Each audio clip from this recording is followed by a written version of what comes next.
Hey there, Gen X here. Born in 1976, went to high school between 91 and 94. So my knowledge of rap and hip hop is, I'll be honest, a bit dated. But I did watch the Super Bowl, and I just was going to preface this with these are just my thoughts. Okay. So just my thoughts. For big fans of Kendrick Lamar and the halftime show, I'm sure it was an amazing show. I have to admit that I knew of Kendrick Lamar but didn't really listen to his stuff, and I feel like rap has changed a lot since the 80s and 90s and 2000s. The political rap I was used to would be from like NWA, Public Enemy, KRS-One, Tribe Called Quest, I think was kind of on the radar with that kind of stuff. In fact, I was just seeing some high school friends, and on the way was making myself a playlist and forgot about people like Moni Love that used to rap with Queen Latifah and things like that. So that's kind of like my renaissance of rap. And also, of course, back in the 80s, there was Run DMC. And so the style of rap is quite different.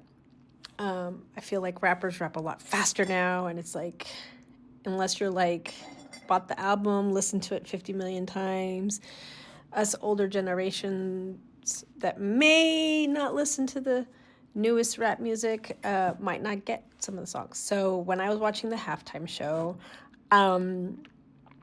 I got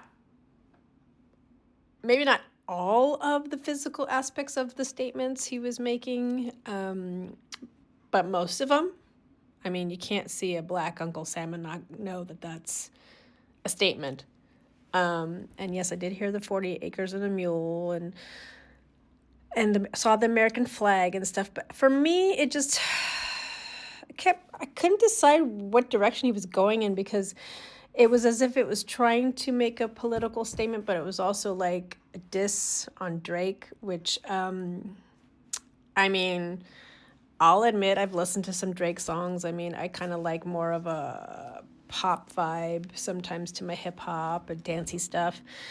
Not really cool to find out that he's into young girls and stuff. It's not great.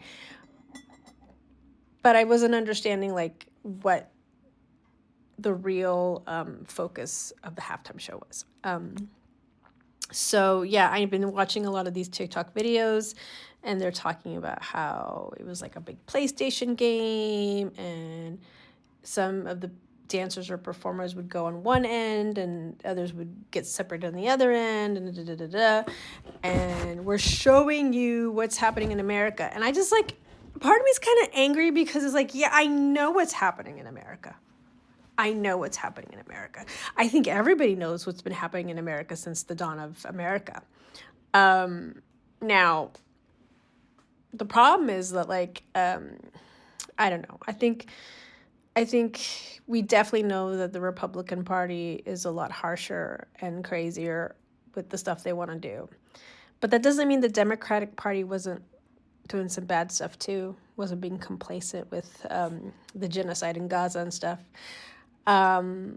So really, it's just like, you got to overhaul the system. So I'm not sure if that's what he's trying to talk about. Like, the revolution is like the whole system's going to change or whatever.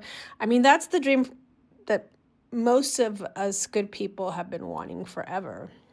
And I don't know, maybe when we get older, we get tired and we see things happening the same over and over again, and we just think, oh, we don't know if things are really going to change, you know? But it's good to have young artists that are just going to keep fighting the good fight. I have to admit, when I saw the show, there was a part of me that wanted to see, like I mentioned earlier, maybe like Public Enemy come out, or NWA, or somebody who was kind of like the early hip hoppers and rappers that really like had political conscience. Because I think, like I said, I loved pop and dance style type of rap. I mean, I loved Young MC and all that. when the 80s were ending and the 90s were starting. But then there was a time in the 90s when, and maybe like some of it was carried over from early 80s, late 80s as well, where your rap music got more socially conscious, your rock music got more socially conscious. We had NWA, Public Enemy, KRS-One, and a bunch of other people, Arrested Development, all talking about important things. So it would have been cool to, but I don't think new artists do that. They don't really like to share the stage with other people. So I felt like there needed to be a bit of a bridge. I know, what can I say? Old person here. And then, I just don't really know his music well enough, Kendrick Lamar. So I feel like the show is really going to take off for people who are big fans. The one really downer about it was that I saw on TikTok that there was a person that may or may not have been part of the dancers who got on a car and rolled out a flag that was for Palestine and for Sudan, and he was like doing like his little protest. And one of the videos I saw, one of the TikToks, was a woman who said she was part of the crew there dancing, and that everyone dancing had an earpiece and they would know when to dance and move. And then she saw the guy open the flag on the car and she's like, oh, cool, yeah, I totally stand with Gaza and, Palestine and Sudan and the Congo and everywhere. Sure, let's do that. And I think it could have been someone who was part of like coordinating the whole dancers and everything, alerted security, and they got rid of the guy and he got banned. Now, this is just how I feel. I feel like that is a true protest. That is a true moment of revolution. And I think you could have left that guy on there to be part of it. But I guess it was taking too much attention away from Kendrick Lamar and his performance. Anyway, so, you've got a real moment that could have been part of his moment that they just squashed. So I just don't know about that.